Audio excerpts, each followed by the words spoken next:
Ayan na talaga. Ito, ayan na talaga. Grabe, ayan na talaga. May bookingan na. May bookingan na.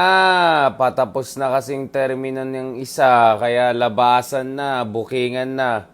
Alam nyo naman, talagang kanina pa lang haggard na ako. I was definitely not looking forward to doing a second meta in a day. I think first time natin na gumawa ng meta 2, no? Sabi ko, pahinga na tayo. Sabi ko, weekend na tayo mag-catch up. But, man, I mean, it's hard to ignore this, man. I mean, this is something. Mga kaisko, mga kakamping, mga kapakman, ka-antman, sino ka man, di ba? Mahirap i-ignore ito, no? So lumalabas na po ang katotohanan, no? Na ito na, may change of hands na dyan sa Malacanang soon. At alam natin kung sino magiging next president. Even si Bongbong Marcos nag-indicate siya na hindi siya sang-ayon dun sa kasalukuyan na approach ni Pangulong Duterte pagdating sa drug war, no? Yes, it's true na lahat ng candidates, more or less, sabi nila na itutuloy nila yung drug war, no? Whether it's Isko, whether it's Bongbong, whether it's Vice President Lenny Robredo, but all of them, including Bongbong Marcos, have suggested that they're going to take a different approach, no? So there is almost a universal recognition.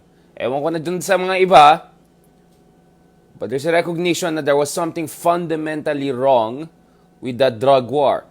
Just to be clear, we are for war on drugs. We are for rule of law. But we're not for dumb wars. We're not for bara-bara wars. We're for surgical approach. We're for sustainable approach.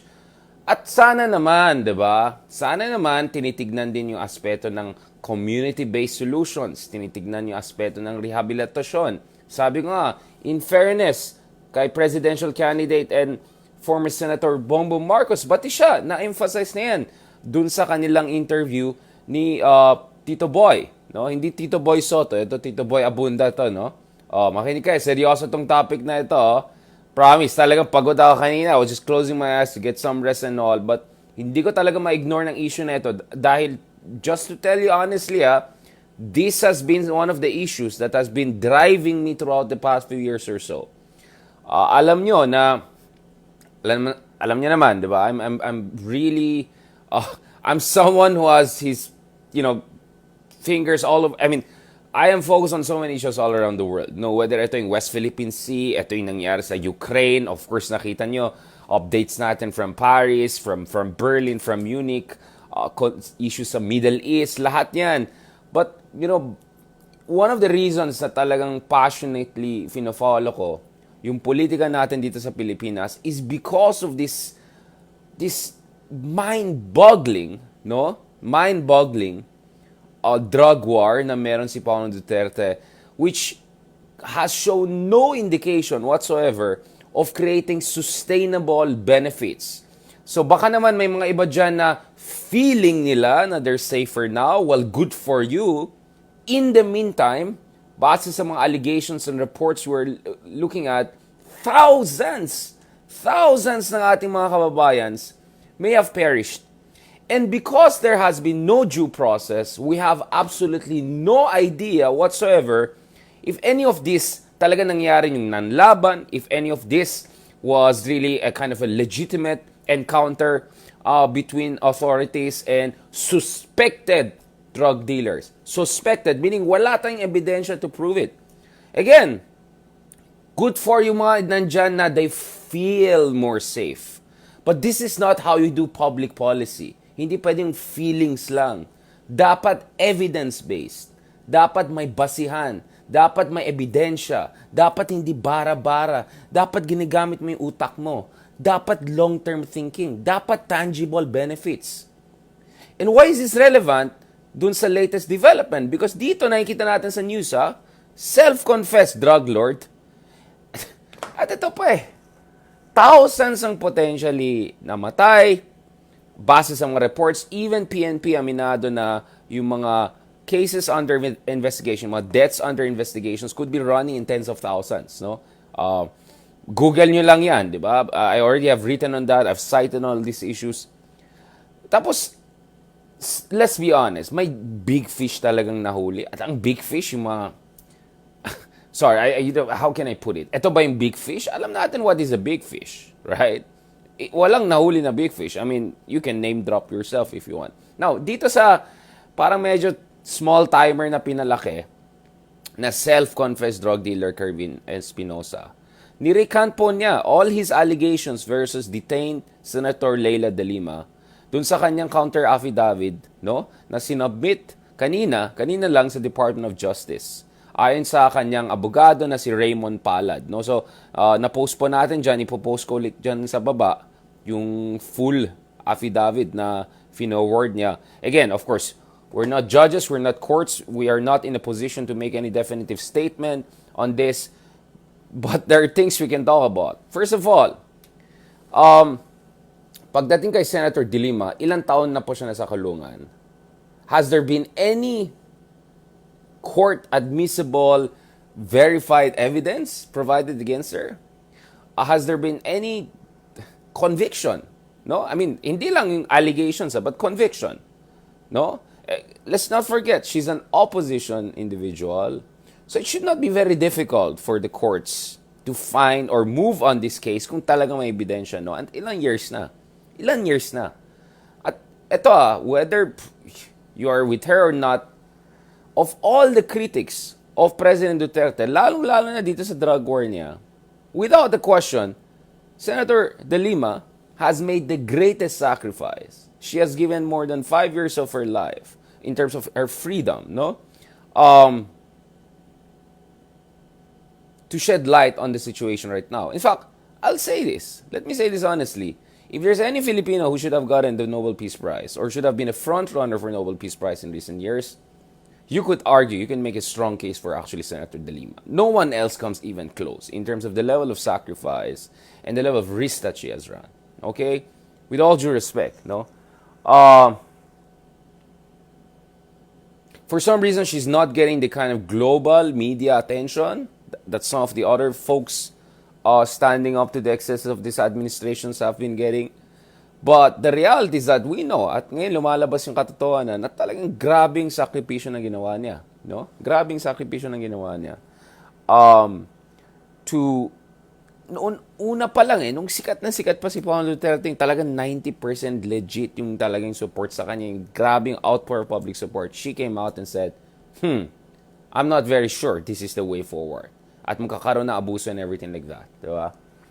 And then yung ginamit sa kanya na witnesses, yung mga small-timers na drug lords and all of that. I mean, nung una pa lang parang mapapaganyan ka na diba? Scratch your head ka na And if she were to be proven to be, I mean, first of all, she's innocent technically speaking. There has been so she's an innocent individual unless proven otherwise. That's our system. Hindi tayo yung Saudi style or yung mga ibang style na guilty unless proven otherwise. Baliktad tayo.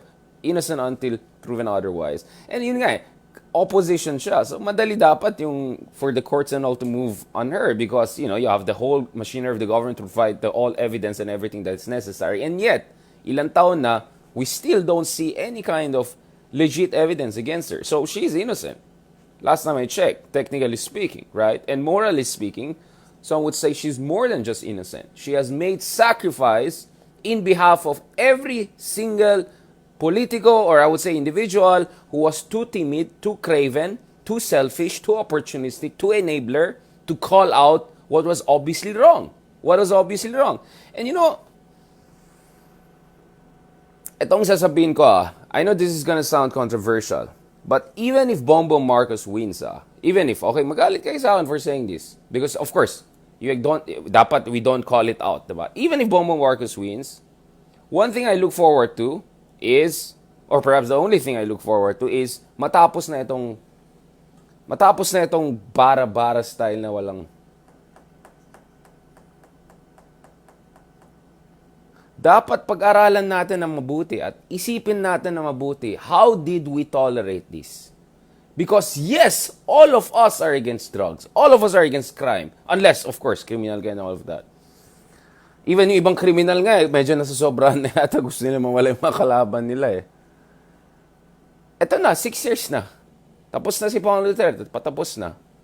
So now it's time to look back. What were you doing when thousands of our countrymen, suspected drug dealer, but our countrymen, were perishing right and left.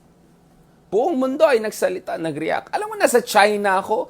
Alam mo ba yung mga Vietnamese kong friend? I'm not even talking about Europeans, Westerners. Pati sila na-shock. Like, what on earth is that? I mean, ano yun? Medieval style? Justice? I mean, what is that? Witch hunt?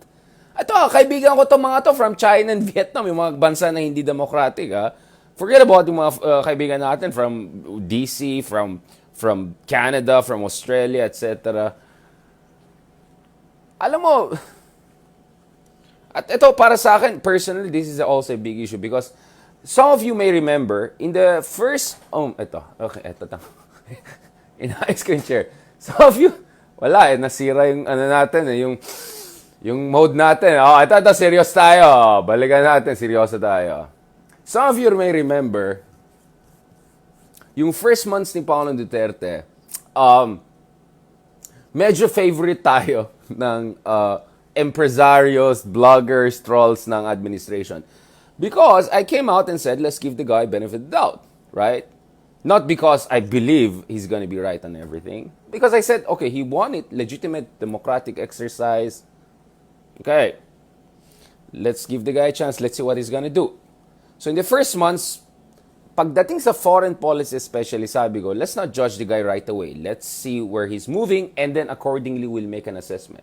Because I wanted to make sure hindi ako sasabihin na ito si Adarian pre-judgment ka agad. No, you can balikan niyo yung mga interviews ko with Karen Davila, in the first few months of President Duterte and all of that. Now, noong una parang sinisite ako ng mga bloggers nila, mga ano nila, tapos tuwan-tuwa sila sa akin, etc.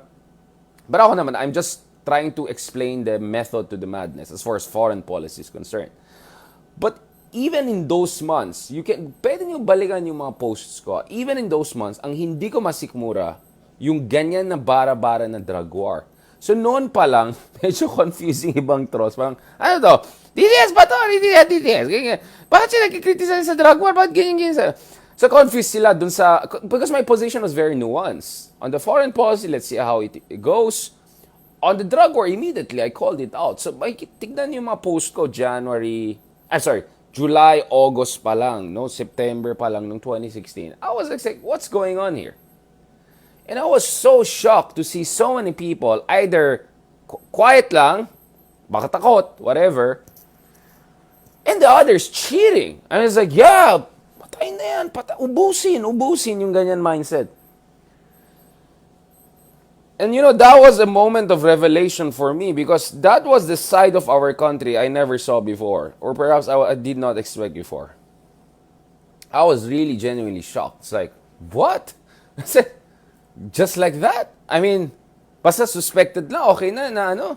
Kailangan yan, drugista yan, kriminal yan, ubusin.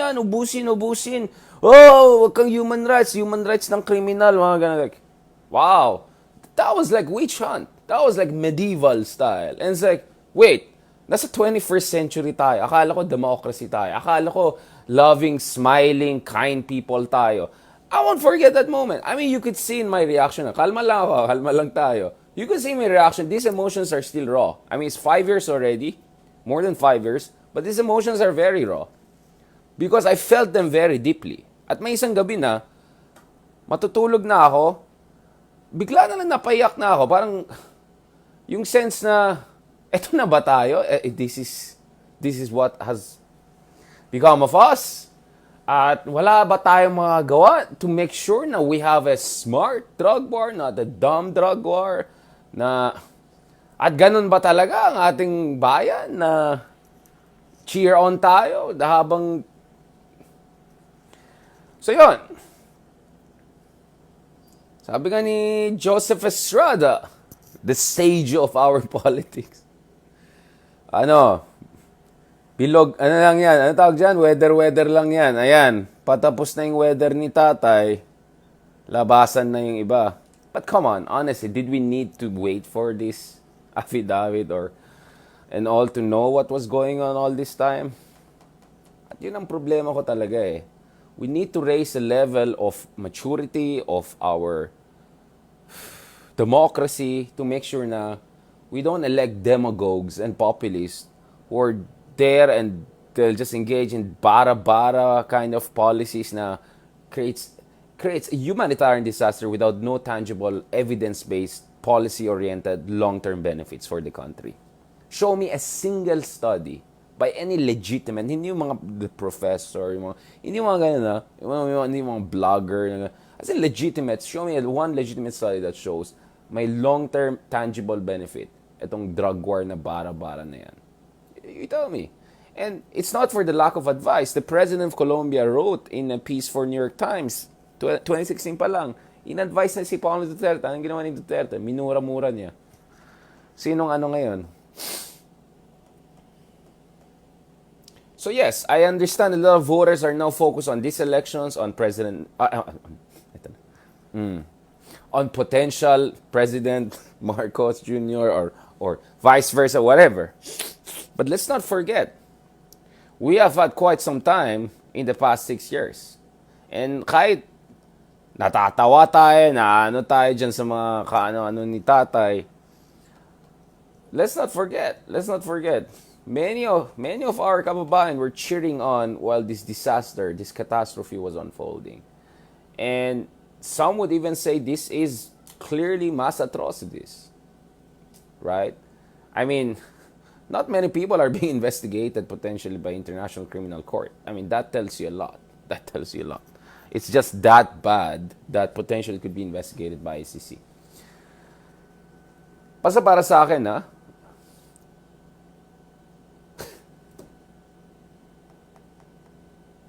we really have to do a proper accounting of what happened over the past few years. And for me, this was very revelatory moment. Because it was in this administration that I got to see sinong totoong may puso. Hindi yung mga nagpapa-religyoso, ganun. Yung totoo talaga. Yung totoong may humanity. Yung totoong nag-iisip at gusto ng policy na evidence-based. Nakita ko eh. So, dun sa mga kaibigan natin na pinakita nila yung totoo nilang mukha over the past few years, salamat, because I know who's a real good person and who's not. And this is not just a moral judgment. This is about us knowing what kind of people we are, what kind of people are around us, etc. And I'm telling you, crazy. Sobrang insane yung nangyari na people just went in this frenzy and all. You know, yung mga nagsasabi na, oh, hindi mo alam yan. Kami, may family kami, meron kami membro na naging addict, gano'n. Alam mo, gano'n ko masama. Ako, alam mo, inaano ko. Ibalik ko sa inyo, paano kung pinagtripan ka lang ng tapos na EJK ka lang, or na EJK yung kasi pinagtripan ka lang, na suspected ka lang. Ayan, tignan natin. Sige, tignan natin. Anong sagot mo dyan? Madali para sa sabihin. At saka yung interesting is, yung mga nagsusupport pa na iba, karamihan dyan. Middle class or upper middle class. Nasa gated communities and all. Malamang hindi sila apektado. It's easy for you to cheer on something that's not affecting you directly. And to be clear, I am against crime and drug and all of that. Yes, let's go. I don't even, kahit sigarilyo lang, hindi. But there is the right way to do the right thing. We have to fight the good way. Hindi yung ganon. So if we're not gonna do a proper accounting of what happened over the past few years, believe me, babalik tayo dito. And I do sincerely believe a lot of us need to do some repentance here and there. Right? And I won't ever forget yung mga tao nag-cheer on the mass murder of the poorest and most defenseless out there. Even mga bata, ilang batang nadamay dyan sa mga ganang operations na yan. Ilan ang naging orphans, ilan ang directly naging casualty. At yung iba, casualty lang yan, yung tawag doon,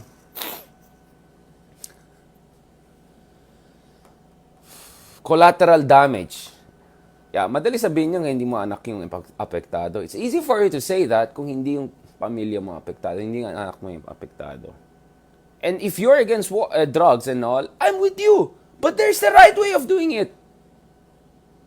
There's the right way of doing it.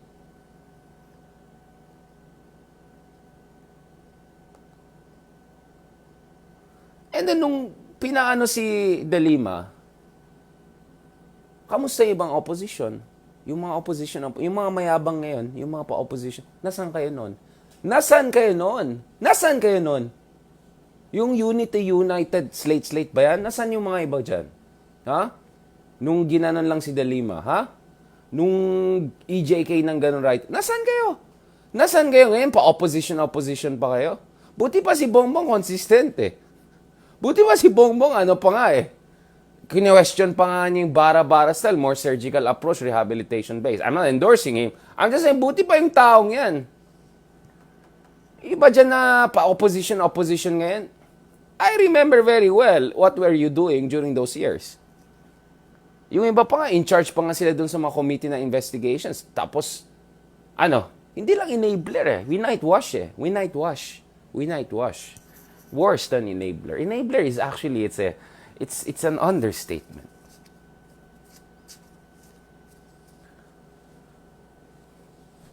So yun, yung mga collateral damage lang. Of course, madaling sabihin para sa yun kasi hindi ka apektado. You want others to pay the price of your emotional safety? At please show me any evidence that this is a sustainable. Kung anong gain na nangyari, sabihin mo sa akin, scientifically evidence-based, kung sustainable ito. Hanggang ngayon nga, hindi natin alam saan galing ano-anong listahan ni tatay. Si tatay nga mismo umamin siya kanina. Ito basahin natin. Si tatay mismo umamin na nagkamali siya doon sa pangako niya ng mga 6 months na ekek na yan.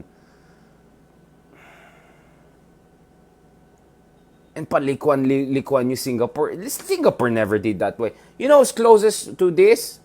Thailand, Thaksin. At aminado sila sa Thailand na palpak yung kanya ng drug war. Si Thaksin, police pa yan, ex-police pa yan. At 10 times more competent. At least sa panahon ni Thaksin, nagkaroon ng infrastructure development, rural development, healthcare for the masses, poor, mga ganun.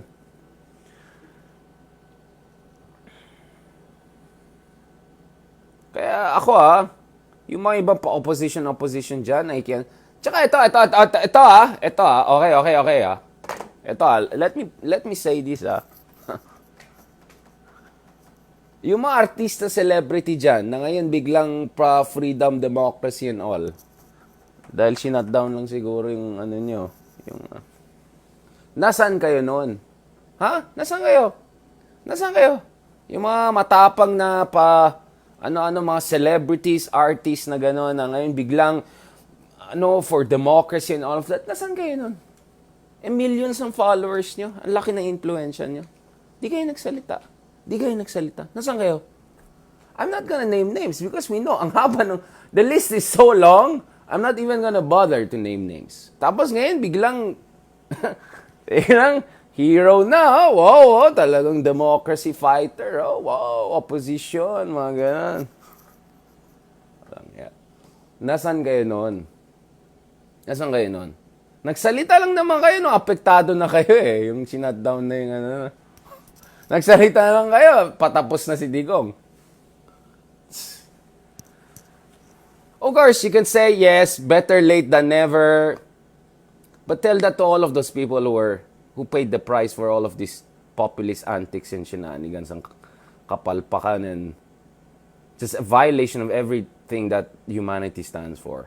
So, yun guys, let's not forget yung mga patapang, pa-freedom, pa-ek-ek na mga dyan, yung mga pa-hero-hero dyan, nasaan kayo nun? Nasaan kayo all those years? Ha? Ngayon lang kayo lalabas? Ngayon lang kayo, matapang na kayo ngayon? Kasi patapos na si Digong? Ayan tayo. I hope this is not how we fight for democracy. Now, we will wait for the whole disaster to run its course and then doon palang magsalita tayo. That is not how you do it. That is not how you fight for human rights and democracy. That is not. And Senator DeLima was the first really top official who went right off the bat for it and paid the price for it. So lahat ng mga takot dyan, lahat ng mga pahiro ngayon, ayokong gamitin yung word na duwag but I'll just use the English word, craven. She made that sacrifice for all of you. She made that in the name of all of those who were not willing to do it, who were too scared to do it, or they had other interests to protect.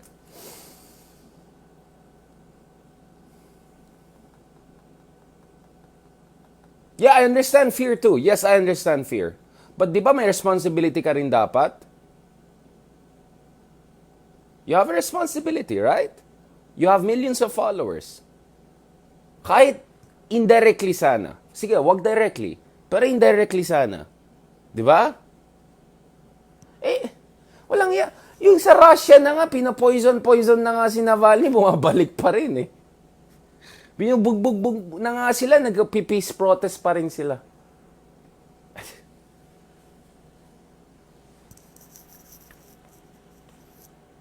Tapos ngayon, ang galing nyo ngayon, ha? Ang galing nyo ngayon. All these years. DELIMA was paying the price all these years. I'm not gonna talk about myself. And of course, na-troll kami. We got death threats and everything. And yes, I was scared for a long time. I'm not gonna talk about it that much. But a lot of us jitters all those years. But you know what? That's the point eh. You want to think that lahat naman tayo mamamatay eh. So, you want to think that when the moment came, you did your part. You spoke your heart. You stood your ground. Yun lang man eh. You kept the faith. You fought the good fight. There's no assurance you'll win. There's no assurance. But at least, you did what you could. So yun lang. I just hope yung iba dyan, na medyo feeling savior effect ngayon, nasaan kayo? Nasaan kayo?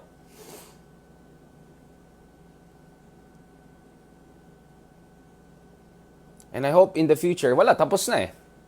Dami nang namatay and all of that. Dami nang na-orphan and all of that. But, we have to make up for that, right? We have to make up for that. Kung sinong presidente, BBM, Lenny, Isko, whatever, GMRC, kahit sino maging next president, we have to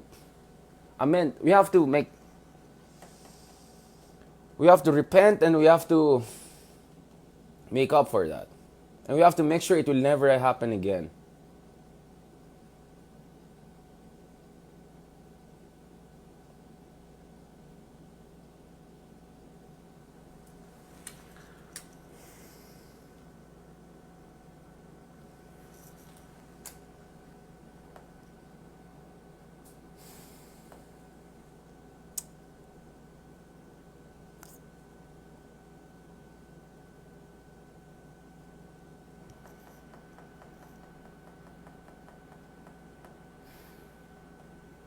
Kaya ngayon, syempre party mode tayo, happy tayo.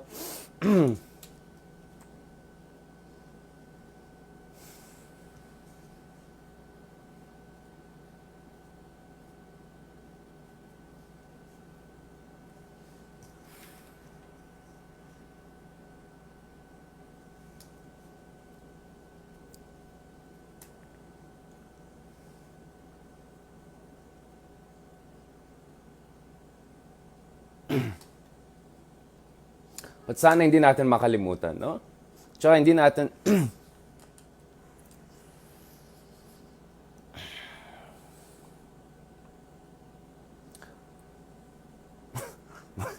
Mahirap na magsalita.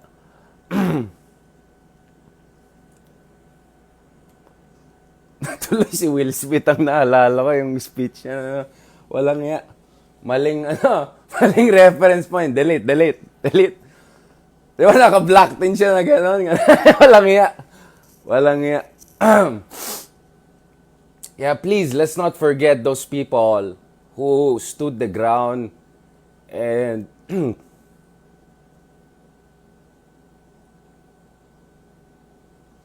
fought the good fight, no? And kept the faith when most people were too scared or too craven or too selfish to speak out, or too foolish for that matter.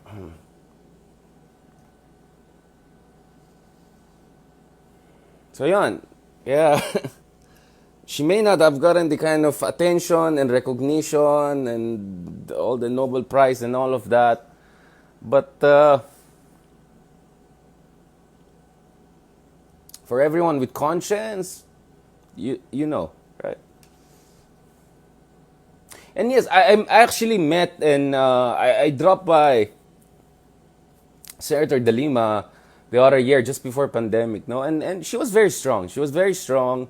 Um, she looked.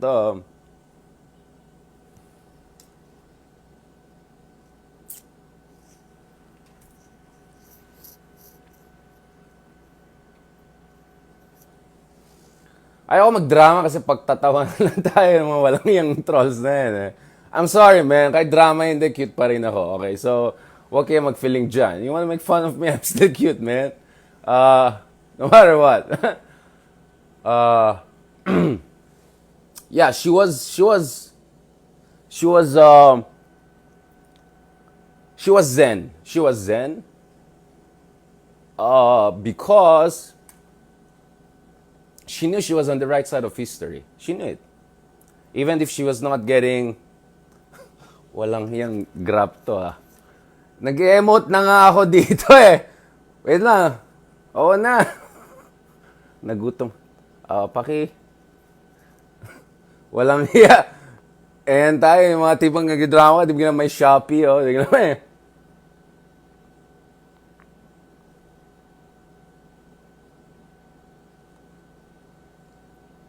Ayan, sige. Sagutin natin yung grab to the rescue. Baka nanonood si Kuya ng live natin. Distract kita. Oh, yan. Yan. Saan na tayo? Yeah, actually, I met her. Ayan, oh, naka-recover na tayo. It's just a face. Okay. I met her just before the pandemic and all of that. I dropped by there and she was zen because she knew she was on the right side of history. She knew that now, yes, people are not going to appreciate it. Yes, she's not going to get all the attention, all the awards, all the Nobel Prize, and all of that. Maybe people will even forget about her. Maybe she will just, rot behind the bars. But she knows she was on the right side of history. And in fact, we discussed stoicism, something that helped me a lot throughout the years. Marcus Aurelius, ayan, man, in the classroom. We discussed Mandela. Of course, Mandela. I mean, Mandela spent almost 3 decades, behind bars until his moment of vindication came. And he used those moments for complete spiritual transformation. So once he was out, he was a beacon of hope and reconciliation and repentance for the South African people. And hindi lang for the South African people. Lodi si Mandela. He was the Lodi of the 20th century. God bless his soul. Obama, all leaders around the world, I don't know about Trump, or Tatay, but all of the decent leaders around the world and all of the good leaders and all of that. Mandela is their ultimate hero. For me too, Mandela is my ultimate hero. Or at least one of my ultimate heroes. I mean, aside from Martin Luther King and...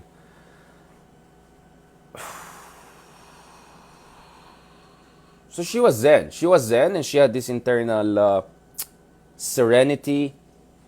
I could even use a Greek-Roman term, eudaimonia. There was a sense of her conscience was in the right place. She knew that she did her part. And medyo maaliwalas. I mean, it's like, wow, parang medyo, in fairness, parang mas fresh pa si Senator DeLima, than the first time I met her. Because the first time I met her, I think, was in 2016. I was there in the Senate dun sa award namin about yung 10 outstanding young men in the Philippines. Meron kami awards, andun kami sa Senate. Tapos, nagtagpuan kami ni Ma'am DeLima. Of course, na-meet ko yung senators. And I said, oh, I know you. And I said, oh, I know you too. Kasi nag-interview kami sa CNN International lang sabay noon.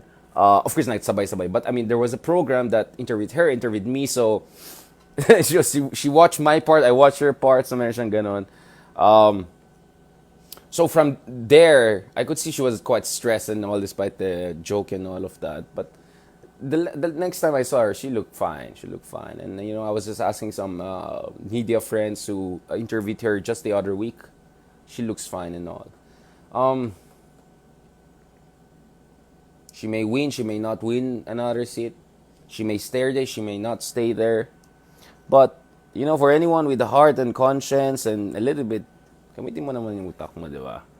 Paano ka naman maniwala kung ang witnesses laban sa isang tao ay puro small timer na walang... She did her part. And that's why I know she will be in peace, her heart. Naalala ko tuloy, ito yung in a good place. Walang ya. Ito na naman, in a good place Ayan, kita niyo, naka-recover na ako. Medyo kanina, wait lang. Hindi hindi tayo magda-drama. Hindi tayo magda-drama. In a good place. Alam mo, in a good place ang niya, conscience niya. Ewan ko na dun sa mga hindi marunong sa mga English expression. Bakit na in a good place? Yan. Okay, ayoko na magdrama. Ayoko na. Tama na yan. Bye na tayo. Magmumuni-muni na lang ako dyan mag-isa. But I hope you guys see where I'm coming from. Where is all of this passion and devotion and interest is coming from? Because our politics is anything but exciting if it's a question of progressive hope. It's one of the most depressing things I've watched in my life, I'll be honest about it. But it's our country, it's our people, it's the future of our children, right? Of our nephews and nieces. So we have to do our part. And we have to take stock. At least truth is coming back a little bit here and there. But the question is, what do we do with truth? And what do we do with these moments of truth to make sure we repent and amend for times we went short of our obligations as human beings, as citizens, etc., as neighbors, and to make sure na hindi na maulit ito. Kaya nga sabi ko kahit sino maging next president natin, I know on this front at least, God willing, we'll move in the right direction. I'm quite confident. At least on this front. Bongbong man to, GMRC, Pacman, Antman, Isko, Lenny, all of them have made it clear na recognize sila. Di pwedeng bara-bara na gano'n. And sana hindi tayo let be and forget and move forward. I mean, you cannot move forward if you haven't processed something properly. And in this case, this has been one of the darkest chapters in our history as a people. And sana a day comes when we go abroad and the foreigners say, oh, Philippines, yung EJK, Duterte, mga gano'n, ICC, hindi gano'n ang maging image sa atin. And for all his faults, I would say, in fairness to Bongbong Marcos, of course, no one is perfect, right? But I'm just saying, at least the guy recognizes something has to be done about that. Alright? Ayan at. Salamat kay Kuya Grab. Medyo naiwasan natin mag-drama, mag-Oscar moment. Kasi alam ko ano yun ng trolls yan. Ay, nag-drama si Richard. Magagana na naman yung mga pangit na yan. Hingit lang kayo. Cute tayo. Okay. Mga ka-vlogger, eto na. School of Dramatics. Kala niya si Bato lang mahilig magdrama, ha? Isa pa yan. Isa pa yung Bato na yan. Tawa lang ng tawa at saka drama-drama. But, Tsaka yung mga artista dyan, mga celebrity dyan, mga feeling ngayon. Beacon of democracy ngayon. My question to you, and you have to ask that to yourself. I mean, this is not between us. That's a question for your own conscience. Nasaan kayo? Because you had power, you had millions of followers, you had millions of engagement, medyo hindi ka level ko, medyo hindi meta vlogger, hindi ka level ko, maybe hindi ka major vlogger, but You had the power. You had the voice. You had the influence. Did you use it for the right reasons? Did you speak out? Did you, even indirectly when you should have? That's the question you have to ask yourself. Kaya yung mga iba dyan, excited, oy, si ganito, asali na siya sa atin. Like, okay, para sa loob ko parang, nasaan siya all of those years? Hello? Hello? Hindi man lang supporting yung mga paying the price for speaking out and doing their part. Right? Walang iya. Pang famas daw, walang iya. Pero ito, medyo bagay, di ba? Medyo bagay. Hoy, hindi ko pinalano to, ha? Kasi syempre, topic natin seryoso, di ba? Pero hindi ko na plano kahit walang iya itong mga to. Sabi na scripted to. Walang iya. Walang iya. Oo. Hoy, Romel Lopez, alam ko fake account ka. Umayos ka, ha? Umayos ka. Huwag kang magano dito. Magkalat dito. Balikan kita mamaya. Oo.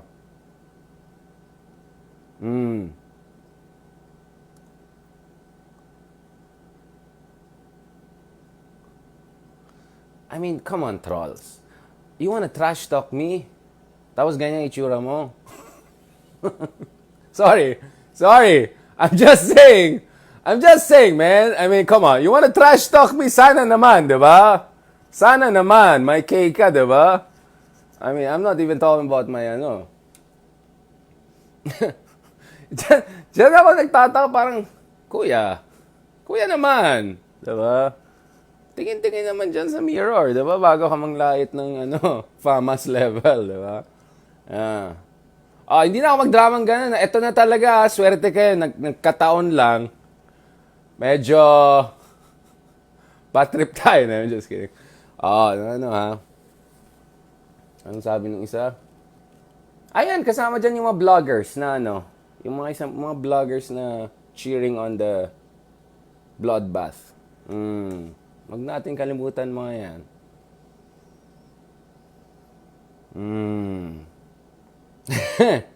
What happened? I just had to give an update. Wala na kung saan tayo napunta.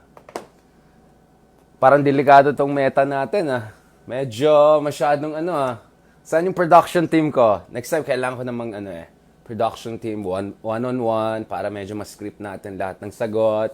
Tapos gusto ko yung panel, yung favorite professor ko, yung reporter, favorite blogger ko, yung nag-organize, yung nag-endorse sa akin. Okay. Tama na. Ayaw ko na magsalita. So, yan. So, alam niyo na magiging, fallback option ko kung hindi na ako vlogger. Alam niyo na anong career ang papasukan natin. Okay? Alam niyo na. Kaya wag kayong magtataka kung biglang, ayan na. Yung mga, biglang, alam mo yung mga telenovela, tapos biglang nandun si, yan tayo Yan tayo. Tapos may black belt pa yung taekwondo, may boxing background, yung mga yan. Okay. Whew. Yan. For sure, troll ako mamaya for this.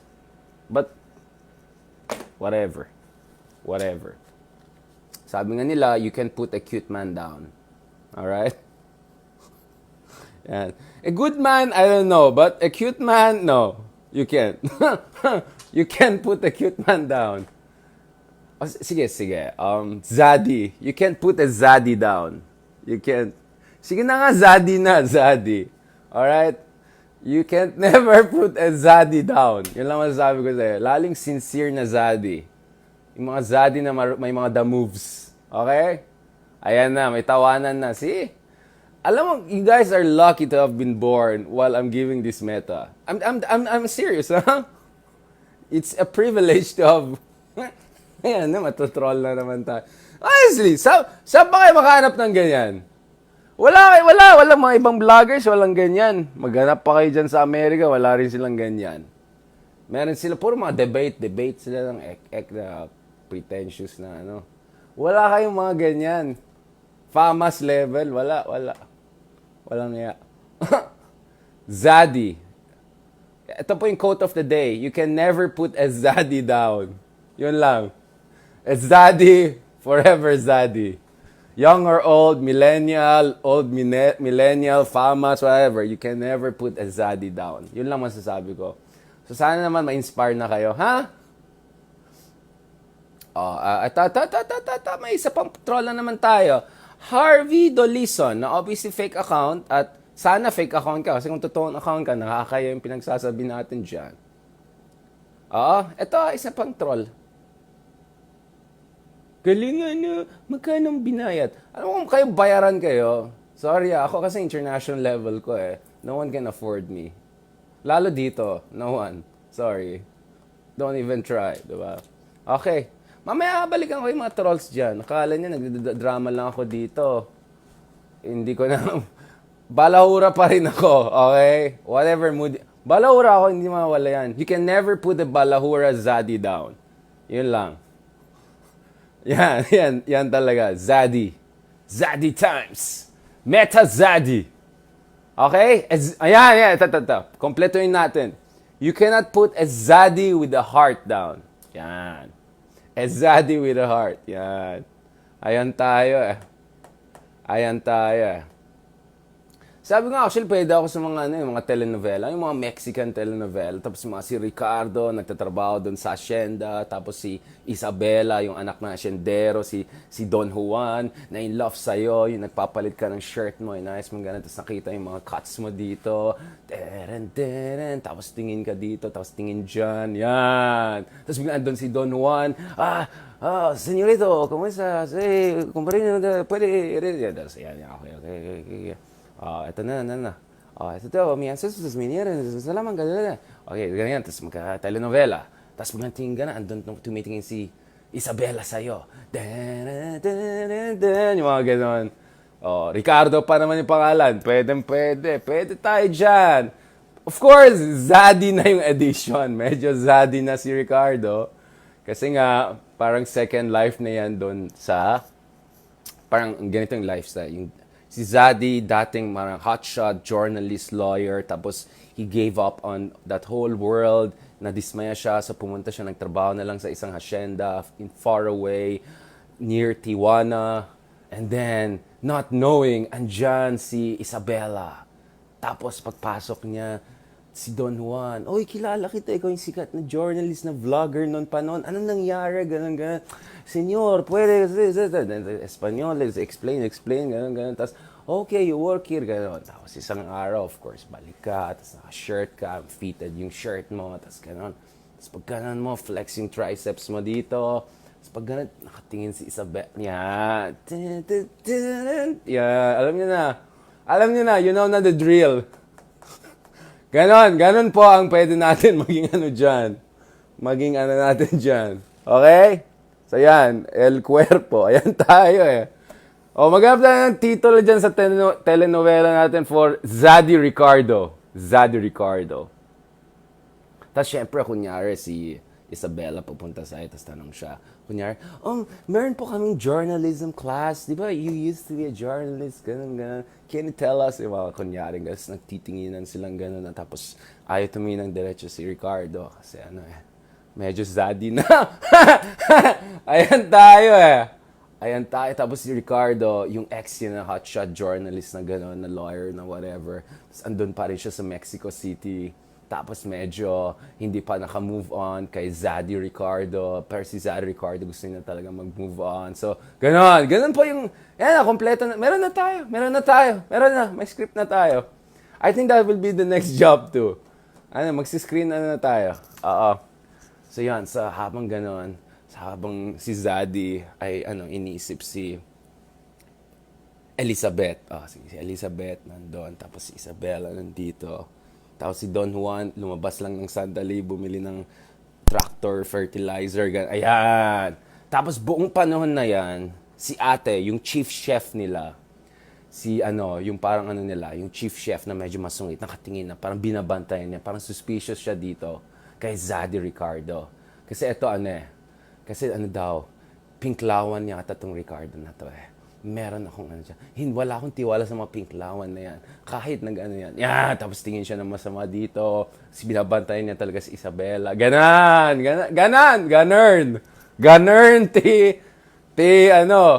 telenovela. Yan, kastoy. Oh, naglayngak nyo. Right. Okay ha? El cuerpo walang ya. Meron na tayong titulo, guys. Meron na titulo. Pakisend ha. Tapos, kumbaga kung may Z for Zora, ito naman Zaddy. Z for Zaddy. Alright? Ayan. Talaga na yun. Makikita niyo talaga yung mga natin dyan. Ex-journalist, future gardener, mga ganon. Yan, mga ganon. Ricardo. Yan.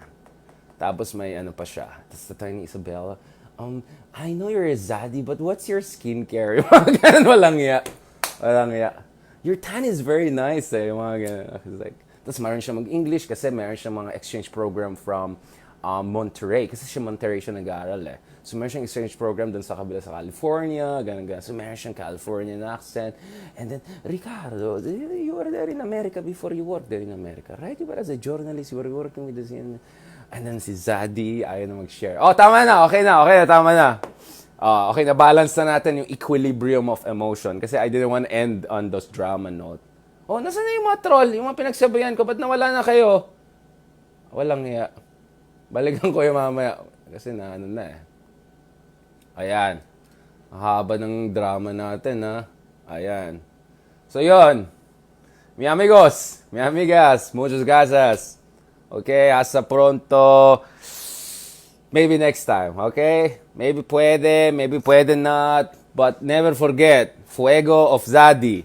Alright? Basta, yun lang masasabi ko, guys. You can never put a Zaddy with the heart down. Yun lang masasabi ko dyan. Alright? Keep that always in your heart. And never forget. Zaddy. Okay. Tama na. Basta, yung mga sinabi kong drama kanina, yun ang maalala. Forget about all of this telenovela part and all. But just in case, wag kayo magtaka kung biglang may Zaddy edition. Alright? God bless. Thank you very much. And, yes. You can't put a Zaddy down. Yeah, yun lang. Alright? And yes, remember yung mga pinag-usapan natin, mga seryosong stuff yan. Alright? We really need a soul searching. And nation